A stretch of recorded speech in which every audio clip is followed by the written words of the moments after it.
Hey guys, just want to talk to you today about life encounters.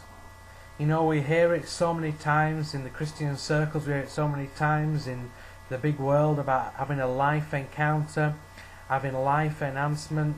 You know, invest so much finance today and you would have a better life. Invest so much in this house and your life will be so much better. Invest so much into these bonds and invest so much into this stock exchange, or invest so much into this football club, invest so much into Nike, and your life will be so much better. You have so much of a better life encounter.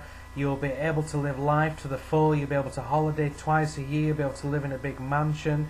You'll be able to have a great family life. Your children will grow up wealthy. Your children will grow up healthy and wise, and everything that you will ever need will just be put on a plate. And the world encourages us to have life encounters and life enhancements, and areas where we can have plastic surgery, or we can have different things go on in our lives. We can have hair implants, and we can change the way we look. We can change our figure. Well, did you know that God, over years and years and years ago, when He first created the heavens and the earth, He created animals, He created insects, He created fish, He created all sorts of living creatures. He created planets, He created stars, He created the sun and the moon, He created the light by day and the darkness by night. He separated the night from the day. It says that He created the heavens and the earth. It says that, you know, the earth was without form and void, but yet He created life. He created a life encounter with the earth. He created a life encounter years and years ago. He also then created man and woman. He created man and woman that they would have a life encounter, that they would have life experiences together, that they would create and form a relationship together. And that is what we call life encounter. When we call to God, when we call to Jesus and say, Jesus, can you have a life encounter? Can you invade my life? Can you invade my space?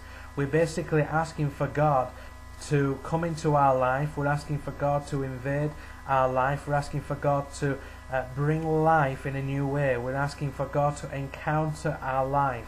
You know, so many times I've in areas of my life I've tried to encounter life in a new way. I've wanted a better car, I've wanted a better job, I've kind of wanted to go on a better holiday, I've wanted to experience a new encounter of my experience of life.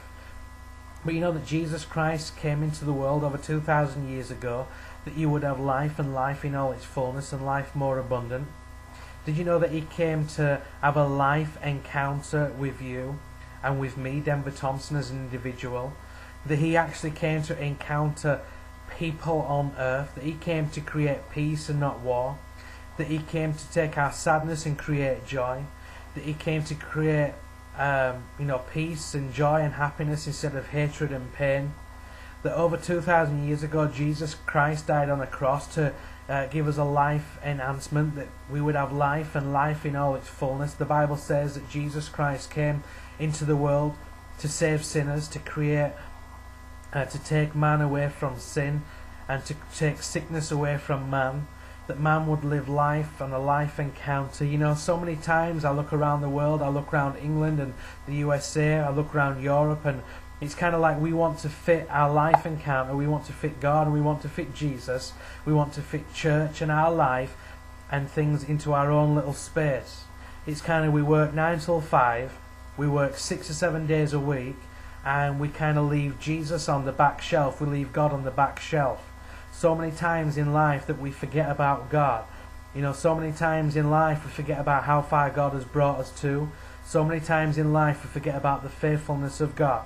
So many times in life we forget about God's grace and we forget about God's mercy. You know that if it wasn't for the grace of God and for the mercy of God, that we would not be where we are today. Whether you believe in God or you don't believe in God. You know, if there wasn't for the grace and the mercy of God, that the heaven and the earth would not exist.